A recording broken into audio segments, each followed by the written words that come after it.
Tervetuloa seuraamaan Mineraalit ja miljardit podcastin toista jaksoa. Tässä podcastissa me keskustellaan kaivos- ja akkuteollisuudesta, mutta myös laajemmin elinkeinoelämään ja teollisuuteen liittyvistä teemoista. Meillä on vieraana alan johtavia asiantuntijoita ja ajankohtaisia henkilöitä. Minä olen juontajanne Matti Hietanen, tervetuloa mukaan. Tässä jaksossa käsittelemme kaivostoimintaa kunnan näkökulmasta. Meillä on vieraana Sotkamon kunnanjohtaja Mika Kilpeläinen, joka on varmasti Suomessa yksi parhaiten kaivostoimintaa ja yhteiseloa kaivosten kanssa tunteva kuntapäättäjä. Tervetuloa, Mika. Kiitoksia. Sä oot taustaltasi tosiaan, olet ollut kunnanjohtajana Sotkamossa ilmeisesti vuodesta 2016 lähtien. Kyllä. Mutta taustaltasi myös pesäpalloilija. No sitäkin on tullut harjoitettua aikanaan nuoruudessa. Kuten kaikkien kunnon sotkamolaisten kuuluu olla. Ja, kävi ilmi, että sinun tavaramerkkisi on pystymailla lyönti, joka on parhaimmillaan niin kierteinen, että saattaa mennä jopa kopparin längistä läpi. Ja jos nyt alkuun kysytään työstäsi, että millaista se kunnanjohtajan päivittäinen työ on ja millaisia ominaisuuksia kunnanjohtaja tarvitsee, niin pitääkö kunnanjohtajankin lyödä kierteellä kopparin längistä läpi vai mitä se päivittäinen tekeminen on? No harvemmin tänään enää tarvitsee pesäpallomaillaan tarttua, mutta että kyllä kunnanjohtajan työ on tosi semmoista niin kuin monipuolista ja vaihtelevaa ja joskus siellä on semmoista, että on niin kuin aikataulutettua ohjelmaa ja välillä taas sitten sitä omaa vapautta valita, että mitä asioita tänään viedään eteenpäin. No Sotkamossa tosiaan on 3 kaivosta, Terrafame, Sotkamo Silver ja Talkkikaivos. Onko Sotkamo Suomen johtava kaivoskunta? Kyllä minä uskallan näin väittää ja sanoa, että tosiaankin 3 toimivaa kaivosta ja eri kuitenkin mineraaleja, malmeja kaivavia kaivoksia ja sitten jos mitataanpa melkein millä tahansa mittarilla, niin kyllä me siellä ykkösenä ollaan, olipa mittarina työntekijämäärä yhteensä tai louhitun malmin määrä tai mitä nostetaan esille, niin kyllä uskaltaa sanoa, että ollaan ykkösiä. No mites tämä ykkössiä nyt sitten käytännössä näkyy Sotkamon päivittäisessä arjessa, eli jos siellä kylänraitilla liikkuu, niin ajeleeko siellä kiviautot kylillä vai miten se näkyy? No meillä on kunta tietenkin aika laaja pinta-alaltaan, että ei siellä ihan keskellä kylää harvemmin kiviautoja näe, että joskus tietenkin voi olla jotakin isoa kalustoa, siirretään paikasta toiseen, mutta ei ole päivittäinen näky, mutta päivittäinen näky on se, että näiden kaivosfirmojen haalareita näkyy siellä katukuvassa ja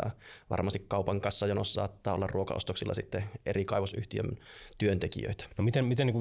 vielä sinun omassa työssä, niin minkälaisissa asioissa käytännössä olet kaivosyhtiöiden kanssa tekemisissä tai toisaalta kaivosasioihin liittyen viranomaisten tai muiden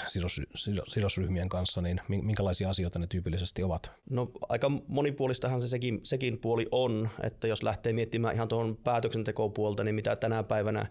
meillä on, niin lausunnot on aika yleisiä sitten, että kaivosyhtiöllä on erilaisia luvitusjuttuja ja muita, missä pyydetään kunnan lausuntoa, niin niistä aika moni kiertää myös kunnan hallituksen pöydälle, mikä on niin kuin itsellä valmistelussa ja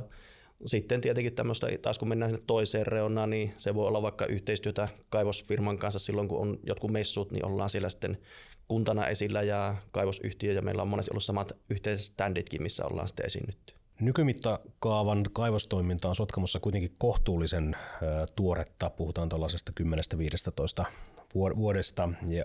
ja Hopeakaivoskin on sitten vielä myöhemmin aloittanut, niin mitä konkreettisia muutoksia kaivostoiminta on nyt sitten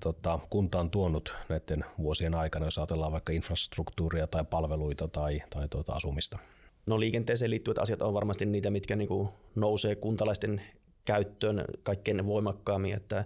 esimerkiksi Terrafamen kaivokselle johtava Parkuan tie on semmoisessa kunnossa tänä päivänä, että ei tuon luokituksen tie olisi siinä kunnossa, ellei siellä kaivostoimintaa olisi ja uusia kevyen liikenteen väyliä on myöskin rakennettu niin kuin kaivostoiminnan niin kuin seurauksena sitten ja sitten on uusia kerrostalojakin noussut ihan sen takia, että niin kuin kaivostyöntekijät on tarvinnut asuntoja, niin on noussut useampikin kerrostalo Sotkamoon sitten sitä myötä ja onhan meidän kuuluisa pesäpallostadioninkin tänä päivänä Terrafame Stadion, eli kaivostoimijat ovat myös mukana näissä meidän arjen harrastuksien ja muiden tukemissakin ihan vahvasti tänään. No jos lähdetään käymään läpi tätä kaivosten taloudellista merkitystä kunnan näkökulmasta, niin Sotkamossa on hieman päälle 10 000 asukasta ja työttömyysaste on Kainuun alhaisin siellä 5-6% välillä. Ja ilmeisesti on myös näin, että vuosina 2015-2023 niin Sotkamon työpaikkojen määrä kasvoi 24%, mikä oli 5. paras sijoitus koko Suomessa. Niin työpaikkojen osalta, niin kuinka suuri osa Sotkamon työpaikoista liittyy kaivostoimintaan suoraan tai sitten välillisesti alihankintojen kautta? No jos niitä suoria työpaikkoja ja alihankkijoiden työpaikkoja mitataan, niin meillä on vähän vajaa 5000 työpaikkaa Sotkamossa. Ja kaivoksilla niistä on sitten se noin melkein 2500 sitten, mitkä liittyy kaivoksiin aika lailla suoraan. Että ei aivan puolta, mutta ei kaukanakaan siitä olla sitten, jos ajatellaan. Ja tuossa jos meidän vielä niin kuin työllisyys- ja työttömyyslukuja kun tarkastellaan, niin Sotkamon työpaikka-omavaraisuus on 110%. Eli jos sitä työikäistä väestöä verrataan sitten niin kuin työpaikkamäärään, niin ylitetään se niin kuin 10% se sitten. Sitten jos käännetään vielä toisinpäin, niin myös sieltä kaivosyhtiön näkökulmasta, niin totta kai tämä niin kuin kunnan rooli on niin kuin tärkeä, koska sitten taas kaivosyhtiön kannalta katsottuna nämä työntekijät ovat paikallisia, että esimerkiksi Terrafamen kannalta niin Terrafame työllistää vajaat 900 henkilöä, heistä 80% asuu Kainuussa, 222 on sotkamolaisia ja urakoitsijoista ehkä tämmöinen 100-200 on sotkamolaisia. Miten te niin kuin kunnan näkökulmasta sitten niin kuin huolehditte, että nämä työntekijät, niin heille järjestyy palvelut ja arki rullaa, eli on päiväkodit ja koulut lapsille ja töitä myös ehkä sitten sille perheen toiselle puoliskolle? Tietenkin just tämä kokonaisuus, se on mistä se ihmisen arki muodostuu, että työ on tietysti osa sitä elämää ja sitten tarvitaan myös muita palveluita ja näiden peruspalveluiden osalta niin meillä on hyvä kouluverkko ja hyvä varhaiskasvatusverkko tänä päivänä ja ollaan uusittu yläkoulua ja lukiota, että ainakin sieltä niin kuin niitä palveluiden tasoa kyllä löytyy ja sitten taas jos tullaan siihen niin kuin alueelle tulemiseen helppouteen, niin niitä on aika paljonkin mietitty kunnan puolella, että mitä me voitaisiin tehdä ja yhtenä vaikka esimerkkinä, että meillä on tämmöinen niin kuin Kotipesä Sotkamo-sivusto sitten, mistä löytyy kaikki arjen asiat, että kuntien kotisivut normaalit voi olla, että siellä on niin paljon asioita, joita ei välttämättä tarvitse sitten, mutta että esimerkiksi tuon Kotipesä-sivuston kautta niin sieltä löytyy, että kuinka pääsen lapset saan tuotua päivähoitoon ja mitä kouluja löytyy alueelta ja mistä löytyy vuokra-asunnot ja muut, että ollaan ne arjen asiat niin kuin nostettu edelle. Kyllä. No tuossa mainitsit messuyhteistyön kaivosyhtiöiden kanssa, mutta onko jotain muuta, miten te tuette sitä, että työvoimaa ylipäänsä löytyy, on osaavaa työvoimaa saatavilla? No sitä semmoista kokonaiskeskustelua tietenkin käydään esimerkiksi alueen oppilaitoksien kanssa, että vierestä Kajaanista löytyy ammattikorkeakoulu ja ammattiopistoa sitten, niin heidän kanssaan käydään sitä keskustelua jatkuvasti ja tuodaan sitä meidän näkemystä, että mitä koulutusaloja siellä esimerkiksi tarpeen olisi ja tietenkin sitten kuunnellaan kaivosyhtiöt, että mikä siellä on ne painopisteet ja tarvitsisi sen koulutuksen suhteen sitten. Että kyllä sitä jatkuvaa vuoropuhelua näiden asioiden osalta on. Jos mä osasin oikein lukea kunnan budjettia, niin ilmeisesti verotulot ovat noin 25 miljoonaa euroa vuodessa. Jos katsellaan niin kuin tavallisia veroja, niin taitaan 25 miljoonaa kerätä ja sitten kun se kuuluisa kaivosvero siihen lisätään päälle, niin mitä katsoin nyt, että tässä 26 vuoden osalta niin meillä noin 32 miljoonaa yhteensä veroja tulee kertymään tänä vuonna ja niistä se kaivosveron osuus on 5 miljoonaa. Tosiaan tuohon kaivosveroon varmaan palataan vielä kohta tarkemmin, mutta ehkä vielä ennen sitä niin tavallaan verot kokonaisuudessaan, niin jos ajatellaan tätä niin kuin kaivosvero poissulkien, niin osaatko arvioida, että kuinka paljon sitä kunnan veropotista liittyy sitten siihen niin kuin kaivostoimintaan tai on siitä niin kuin tavallaan seurausta? No, jos mietitään vaikka pelkästään kiinteistöveron kautta, niin Terrafame yksinään on jo meidän suurin kiinteistöveron maksaja. Ja sitten tietysti ansiotuloverotuksesta, niin kyllä siellä miljoonan luokassa puhutaan sitten niin kuin pelkästään mitä sieltä tulee ansiotuloverotuksen kautta ja kiinteistöverojen kautta kaivoksista, niin kyllä se on tosi merkittävä siihen kokonaisuuteen verrattuna. Eli mennään tosiaan tarkemmin tähän kaivosveroon, eli viime vuonna kaivosveroa korotettiin merkittävästi, käytännössä nelinkertaistettiin Ja samalla kunnan osuus kaivosverosta laski 60% 30%, eli siinä tavallaan kunnan näkökulmasta nyt meni ehkä vähän matematiikkaa molempiin suuntiin. Samalla kaivosten sähkövero 45-kertaistui, tosin kunta ei siitä nyt taida sitten saada mitään. Mutta tämä on niin kuin herättänyt paljon keskustelua ja tosiaan jos käytetään Terrafamea nyt tässä esimerkkinä, niin vuodelta 2024 Terrafame maksoi kaivosveroa 9,3 miljoonaa. Ja tästä kunnan osuus on noin 5,6 miljoonaa, josta sitten 1 miljoona menee Kajaanille, eli osa Terrafamen alueesta sijaitsee Kajaanin puolella, ja loput sitten noin 4,6 miljoonaa Sotkamolle. Onko meillä samat luvut suurin piirtein? Kyllä, meillä ihan samoilla luvuilla ollaan liikenteessä. Ja nyt sitten jatkossa toi Terrafamen maksama kaivosvero, niin se on luokkaa noin 30 miljoonaa vuodessa tällä nykymallilla, korotetulla mallilla, ja siitä kunnan osuus 30%, eli lyhyellä matematiikalla 9 miljoonaa, niin nauraako kunnanjohtaja matkalla pankkiin? No ei kunnanjohtaja naura matkalla pankkiin, koska jos kokonaisuutta katsotaan, niin kyllähän sillä niin kuin vaikutukset on olemassa ja ollaan niitä jo huomattukin tässä niin kuin tämän alkuvuodenkin aikana, että mitä se kaivosveron korotus voi aiheuttaa sitten. Ja tietenkin ajattelen sillä tavalla, että niin kuin kunnan pitää kuitenkin tulossa jostakin muualta hankkia, kun kaivosveron varaa ei voi niin kuin pelkästään laskea. Ja pitää myös ymmärtää se, että siellä voi olla vuosien välillä tosi isoja vaihteluja, että maailmanmarkkinahinnat vaikuttaa kuitenkin sen kaivosveron kokonaisuuteen. Ja kaivoksellakin voi olla monenlaisia muutostekijöitä, jotka vaikuttaa taas vaikka louhintamääriin sitten. Kyllä, mutta tosiaan vakavasti puhuen, niin tässä on myös nyt nähty kaivosyhtiöltä sitten negatiivisia ilmoituksia kaivosveroon joko tavallaan kokonaan tai osittain liittyen muutosneuvotteluja ja myös irtisanomisia. Minun laskujen mukaan nyt neljä yhtiötä tähän mennessä maaliskuun alkupuolella ovat ilmoittaneet joko vähennyksistä tai sitten tosiaan muutosneuvotteluista. Niin miten niin kuin kokonaisuudessaan arvioisit tämän kaivosverojärjestelmän toimivuutta ja ennakoitavuutta tällä hetkellä, että onko tämä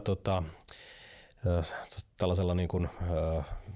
pidemmällä aikavälillä niin kuin hyvällä pohjalla vai onko tässä vielä mielestäsi jotain reivauksen tarvetta? Kyllä siinä varmasti reivauksen tarvetta on, että vero on tosiaankin uusi ja taittuu jo 3 muutosta kerätä tehdä sitten sen ihan ensimmäisen version jälkeen. Ja siinä viime metreillä tuli ihan omasta mielestäni hyvä esitys silloin, mitä teollisuuden puolta tuli sitten sitä toisenlaista versiota ja toivottavasti sitä viedään eteenpäin tässä jatkon osalta, että palattaisiin vielä kuitenkin veron uudistukseen sitten, että kyllähän se näyttäytyy sitten, että voi olla hetkellinen korkeampi kaivosveron tuotto niin valtion kuin kuntienkin suuntaan, mutta jos mietitään kaivosten elinkaarta, niin tärkeämpihän se on, että kaivoksen elinkaari jatkuu enemmän vaikka 5 tai 10 vuotta pitempään ja silloin myöskin se tasainen tulo on pitemmälle turvattu ja kyllä minä viime kädessä näen, että paljon tärkeämpi on sitten se, että ihmisillä on töitä ja sitä kautta sitä hyvinvointia niin kuin koko alueelle säteilee. Joo, tässähän tosiaan kaivosveron kohdalla, jos tehdään tätä matematiikkaa, että otetaan huomioon tämä korotus ja sitten toisaalta kunnan ja valtion osuuksien niin kuin muutos, niin laskujen mukaan se verohyöty, mitä valtio tavoittelee, niin on 57 miljoonaa vuodessa. Ja sitten jos ajatellaan vaikka Terrafamea, niin Terrafamen verovaikutus kaikkinensa on 230 miljoonaa vuodessa ilman kaivosveroa ja arvio tällä hetkellä on, että toiminta-aika lyhenee 4-8 vuoteen, niin se on sitten miljardi tai 2 miljardia pois sieltä lopusta sitten verottajalta, niin tähän viittaat siinä, että tosiaan veron vaikutuksena kaivosten toiminta-aika voi lyhentyä tai oikeastaan lyhentyy automaattisesti ja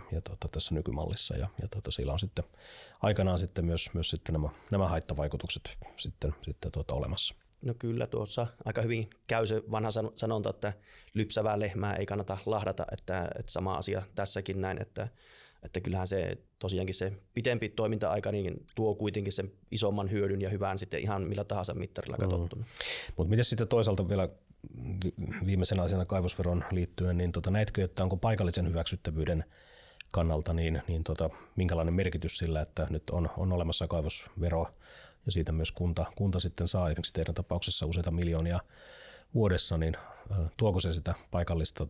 hyväksyttävyyttä toiminnalle? Kyllä se varmasti jollakin tavalla sitä tuo, mutta nyt niin kuin esimerkiksi tämä viimeisin veron muutos sitten, mitä tehtiin, niin ei ole pitkiin aikoihin kuulunut mitään niin kuin negatiivista kaivoksia kohtaan. Ja nyt sitten kun tuli tämä tieto, että valtio kääntääkin sitten sen prosenttiosuuden 70 itselleen ja 30 jää kunnille, niin pitkästä aikaa tuli ensimmäisen kerran tämmöisiä niin kuin negatiivisia ajatuksia kuntalaisten suunnasta, että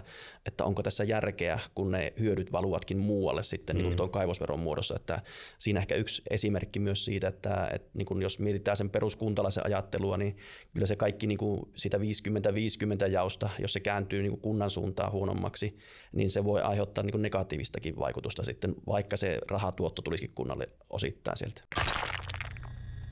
No mutta hyvä, mennään seuraavaksi sitten vastuullisuusasioihin, ympäristöasioihin. Ne aina liittyvät ja ihan luonnollisesti liittyvät keskusteluun, kun puhutaan kaivoksista. Ja jos lähdetään liikkeelle vesistövaikutuksista, niin myös Sotkamossa on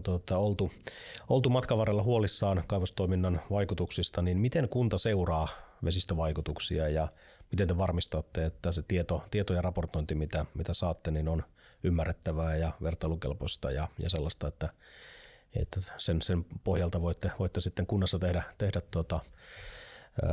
ratkaisuja ja arvioita siitä, että mitkä ne toiminnan vaikutukset ovat. No tietenkin me luotetaan ensinnäkin mittauksiin, mitä saadaan tuloksia, ja meilläkin kunnassa on oma ympäristöviranomainen, jonka niin kuin työhön kuuluu juuri tämän tyyliset asiat ja näiden tulostenkin meidän osalta analysointi, mutta tosiaankin kunta ei ole itsessään mikään mittaava viranomainen, mutta saa sitten sitä tulosta, mikä sieltä muiden kautta tuotetaan. Ja se on varmasti hyvä, että kun tuommoisia mittauksia tehdään, niin niistä aina sitten myös semmoista niin kuin kansanomaisetkin versiot on olemassa, että kuntalainen itse, jos menee vaikka tutustumaan nettisivujen kautta niitä mittaustuloksia, niin ymmärtää, että mitä se tarkoittaa. Että monesti voi olla, että kun puhutaan milleistä ja millimooleista tai jostakin muusta, niin se, että mitä se niin tarkoittaa käytännössä, niin voi olla aika kaukana sen tavallisen kuntalaisen elämästä. Mutta kyllä me tosiaankin asioita seurataan ja nämä lausunnot on yleensä semmoinen paikka, missä myöskin sitten kantaa asiaa otetaan ihan kuin virallistikin. No mikä se paikallinen käsitys tällä hetkellä vesistövaikutusten osalta on, että onko niitä havaittu ja onko syytä olla huolissaan? Ei minusta tällä hetkellä tarvitse ainakaan huolissaan olla silleen niin kuin kokonaisuutta, kun ajatellaan, että jos meidän vesistöjen kuntoa vaikka verrataan siihen, että mitä ne on ollut 70-luvulla, niin tänä päivänä vesistö on paljon paremmassa kunnossa, olipa se mikä tahansa näistä meidän vesistöistä, kun lähdetään mittaamaan. Ja tietenkin Nuvasjärvi on ollut paljon esillä esimerkiksi, ja sen kunto on tänä päivänä kuitenkin parempi kuin mitä se on ollut silloin tosiaankin takavuosikymmeninä, että ympäristöasiat on tosi tärkeitä ja on hyvä, että seurataan ja tasot pysyy semmoisena niin kuin on tarkoitettukin olevan, mutta ei ole ongelma kyllä niin kuin tällä hetkellä niin kuin kunnan näkökulmasta. No toinen asia, mikä on erityisesti Sotkamon suunnalla tai Sotkamon liittyen herättänyt keskustelua matkan varrella, niin on uraani ja uraanin talteenotto, ja se oli tosiaan Terrafamella iso asia 10 vuotta sitten Terrafameen liittyen, ja aikanaan sitä tehtiin ihan hieno elokuvakin, missä oli juonena se, miten ovelasti Sotkamoon perustettiin Euroopan isoin uraanikaivos. Eli aikanaan oli niin kuin paljon pelkoa ja huolia tähän niin kuin uraanin talteenottoon liittyen. Mitä sitä tänä päivänä ajatellaan kunnassa? Minusta se uraanin talteenotto on vähän samantyylinen kuin moni muukin asia kaivoksiin liittyy, että mitä lähempää me sitä päästään tarkastelemaan, niin ehkä sitä järkevämminkin asioihin osataan suhtautua. Että meillä se, jos peruskadun mieheltä tai naiselta asiaa kysytään, niin suuri osa toteaa, että kun se kerta sieltä sen kiviaineksen mukana nousee, niin miksi sitä ei otettaisi talteen sitten, että se ei ole aiheuttanut kyllä minusta missään kohtaa semmoista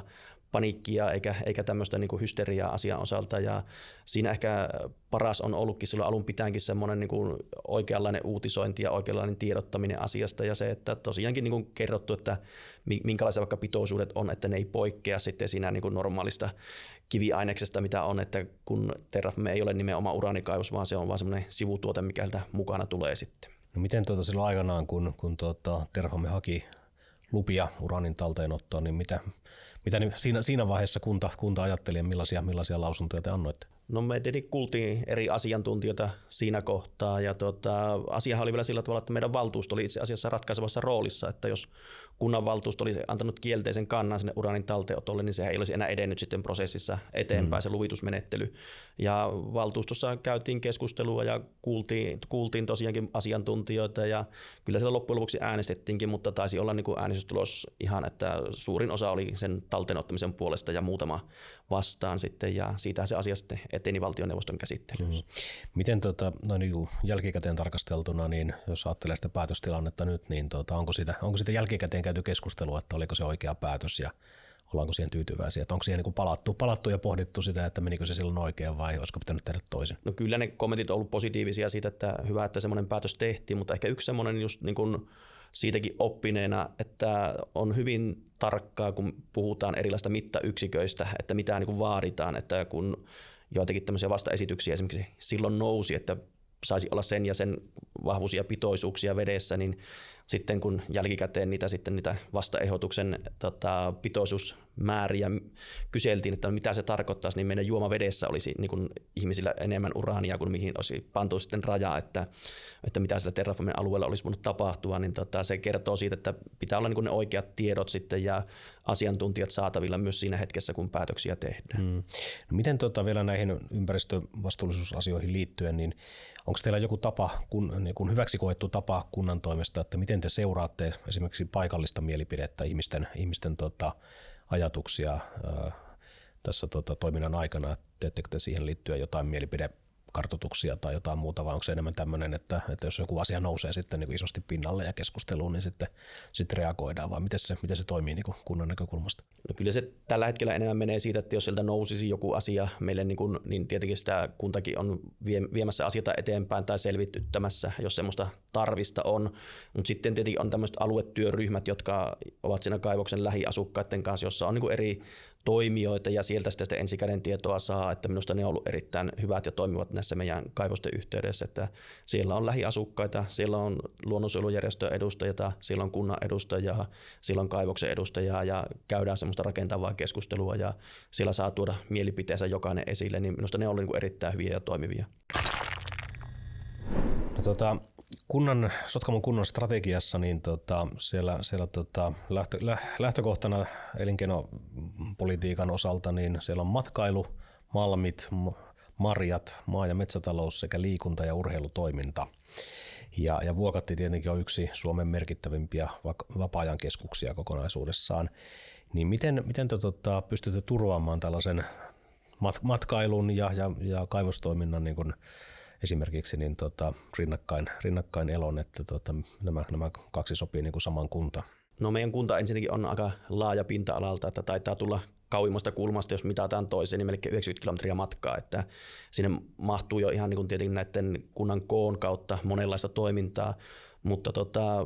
moni asia kuitenkin tapahtuu mielikuvien ja sitten sen niin kuin viestinnän kautta ja meillä siinä Vuokatti on se matkailun keskus ja Vuokatissa on sovittu matkailuyrittäjien kesken, että Vuokatin matkailukeskus on nimenomaan sitten se osakeyhtiö, joka sitten kaivoksenkin liittyen kommentit antaa kaikkia jäseniä kuulle, mutta että ei tule sellaisia niin kuin hutilaukauksia sitten sen viestinnänkään suhteen ja kunta taas sitten niin kuin pyrkii tietenkin omassa markkinoinnissa ja viestinnässään tuomaan just näitä työpaikkojen mahdollisuuksia ja niitä esille, että kyllä se niin kuin on, että on oikeat faktat, sitten sen jälkeen viestintä kohdillaan ja viedään se viesti oikeaan kanaviin, niin sillä tavalla se onnistuu se yhteiselo, niin kuin malliesimerkkinä voidaan käyttää kyllä Sotkamoa ja Vuokattia tässä asiassa. Kyllä. Onko siinä niin kuin laajemmin ajateltuna niin jotain tällaisia niin kuin oppeja muille tai ehkä niin kuin suunnitelmia teille itsellenne, että miten niin kuin tulevaisuudessa entisestään voisi tavallaan tällaista niin kuin yhteistyötä ja yhteiseloa kehittää siihen suuntaan, että ei pelkästään niin sanotusti olla naapureita, vaan ehkä jotenkin niin kuin hyödytään vielä enemmän toisistaan ja kehitetään niin kuin yhdessä. Onko tähän liittyen mitään niin kuin ajatuksia? No, tärkeä on kyllä semmoinen suora keskustelulinja ensinnäkin kaivostoimijoiden kesken, että jos vaikka Terrafamen taas esimerkiksi nostaa, niin kyllä meillä niin kuin toimitusjohtajien kanssa on ollut sillä tavalla sovittuna, että jos jotakin niin kuin kummalla tahansa on semmoista tärkeää muutosta tai muuta tulossa, niin ollaan hyvissä ajoin, niin kun keskustelut käydään ja mietitään, että mitä vaikutuksia sillä asialla voi olla, onpa se sitten niin kuin positiivista tai negatiivista, mitä on tulossa, niin se keskustelu riittävän ajoissa, ennakointi, ne on niitä niin kuin parhaita toimivia välineitä tässä sitten kohtaa. No nyt tosiaan niin kuin todettua, niin Sotkamo on Suomen johtava kaivoskunta ja on jo kohtalaiselta ajalta kokemusta kaivosten kanssa yhteiselosta, niin miten paikallisesti, niin minkälainen maine kaivosteollisuudella kokonaisuudessaan Sotkamossa nyt on? Tällä hetkellä se maine on minusta erittäin hyvällä tasolla ja ymmärretään se merkitys, että mitä kaikkea hyvää se tuo meidän kuntaan ja koko Kainuuseen ja koko Suomeenkin, että se hyväksyttävyys on korkealla, mutta että aina se vaatii sen, että ollaan niin kuin tosiaan luottamuksen arvoisia sitten ja pidetään se luottamus hyvällä tasolla, niin silloin myöskin se hyväksyttävyys löytyy sieltä kuntalaisten riveistäkin sitten. Tämä on ehkä sellainen asia, joka on tullut minulle tässä vuosien varrella usein vastaan, että usein se paikallinen ajattelu, paikallinen maine on niin kuin vahvempi kuin ehkä sitten niin kuin valtakunnan tason maine tai ajatus siitä, että mitä se kaivostoiminta on ja se varmaan osittain saattaa liittyä siihen, että paikallisesti totta kai ollaan siinä aktiivisessa vuorovaikutuksessa ja nähdään niin kuin ne konkreettisesti ne vaikutukset ja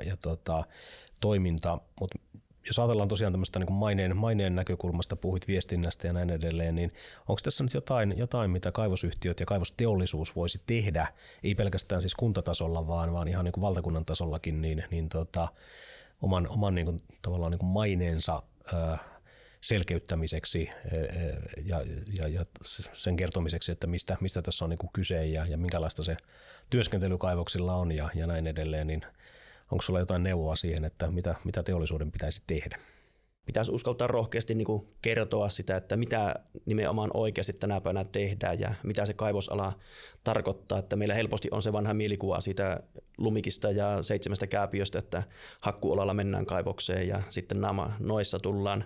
illalla pois sieltä kaivoksesta ja kuitenkin tänä päivänä on kaikkea muuta ja sitten ehkä niin kuin sitäkin pitää tuoda esille niin kuin meidän tapauksesta myös tämä jalostusta tapahtuu siellä alueella ja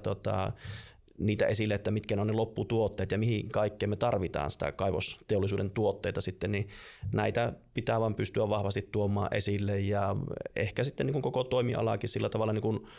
kehittämään ja kertomaan sitä, että mitä kaikkea siihen voidaan niin kuin kuulua, että sehän lähtee ihan sieltä just koulutuksesta, että on niin kuin oppilaitoksia, mitkä kouluttaa kaivosalalle, on sitä tutkimusta, niin kyllä sieltä kaikesta lähtee sieltä ja niiden niin kuin tietoon tuominen, niin se on se ykkönen tässä asiassa. Jos katsotaan sitten hieman niin kuin eteenpäin, vaikkapa 10 vuotta eteenpäin tästä, niin miten sä näet Sotkamon tilanteen kokonaisuudessaan, ei siis pelkästään kaivosten osalta vaan laajemminkin, että mitkä niin kuin investoinnit, joita nyt teette ja asiat, joita kehitätte, niin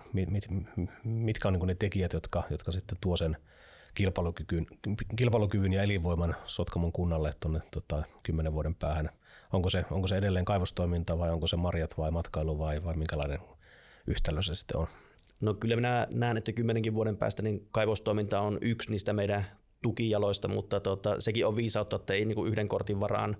kunta eikä kukaan muukaan toimija kaikkia laita sitten ja minä näen, että 10 vuoden päästäkin niin matkailu ja kaivostoiminta esimerkiksi paiskaa kättä, että kyllä meidän matkailukin on hyötynyt paljon kaivoksista, että jos mietitään vaikka sitä aikaa, kun Terrafamella on kovasti rakennettu, niin matkailumajoittajat on varmasti hyötyneet siitä, että on ollut tarjolla, mutta mä näen, että Sotkamo on 10 vuoden päästä virkeä ja edelleen kehittyvä. Matkailu on tullut uusia investointeja kaivospuolella myöskin, että siellä niin kuin tullaan taas seuraavia askeleita eteenpäin ja kyllähän varmasti tämmöinen kiertotalous ja kaikki muu niin tulee vielä entistä enemmän liittymään kaivoksiin tulevaisuudessa sitten. Kyllä. Ja kaivoksilla työskentelee totta kai eri ikäisiä henkilöitä, mutta tietenkin aika usein ihmisiä, joilla on perheet ja ehkä lapsia, jotka nyt sitten ovat siellä päiväkodeissa ja kouluissa, mitkä mainitsit, ja seuraava sukupolvi sieltä tulee, niin miten te kunnan puolelta varmistatte sen, että näiden kaivostyöntekijöiden perheiden seuraava sukupolvi myös sitten jää Sotkamoon ja tuo sinne sitä elinvoimaa sitten, ei välttämättä kaivosalalla, mutta muuten, niin onko teillä tällaista pidempää suunnittelua siihen, että miten se pitovoima työvoima varmistetaan? Kyllä se lähtee niin kunnan perustoiminnoista, eli niistä palveluista, just koulut, päiväkodit, sitten että meillä on niin kuin ne kunnossa, erilaista tonttitarjontaa tarjolla, että niistä se rakentuu se kivijalka ja sitten kun nämä tuodaan niin kuin tietoisuuteen ja saadaan hyviä kokemuksia harrastus- ja vapaa-ajan mahdollisuuksista esimerkiksi, niin silloin se pitää ihmiset paikalla ja onhan ihan luonnollista niin kuin meidän kokoisessa paikassa, että nuoret lähtee opiskelemaan, mutta kun niitä hyviä kokemuksia on sitten vaikkapa niistä harrastusmahdollisuuksista, niin kyllä aika moni tulee takaisinkin siinä vaiheessa, kun se työelämä koittaa ja tänä päivänä Kainuussa on kuitenkin aika monipuolinen tarjonta sitten myös työpaikkojen suhteen, että jos se toisen puolison vaikka työpaikka löytyy sieltä kaivoksilta, niin toisen työpaikka voi olla sitten vaikka hyvinvointialueen palveluissa tai pelialalla Kajaanissa tai muuta. Ja sekin pitää muistaa, että meidän kunnan osalta, että me ollaan Kajaanin kanssa samaa työssäkäyntialuetta ja niin kuin myös ne Kajaanin työpaikat on tarjolla Sotkamossa asuville ja taas toisinpäin. Kiitoksia Mika mielenkiintoisesta keskustelusta. Tämä oli Mineraalit ja miljardit podcastin toinen jakso. Kiitoksia, että katsoitte ja kuuntelitte. Jos pidit kuuntelemastasi, vinkkaa eteenpäin ja jos on muuten palautetta, niin sitä myös otetaan mielellään vastaan. Kiitoksia ja ensi kertaan.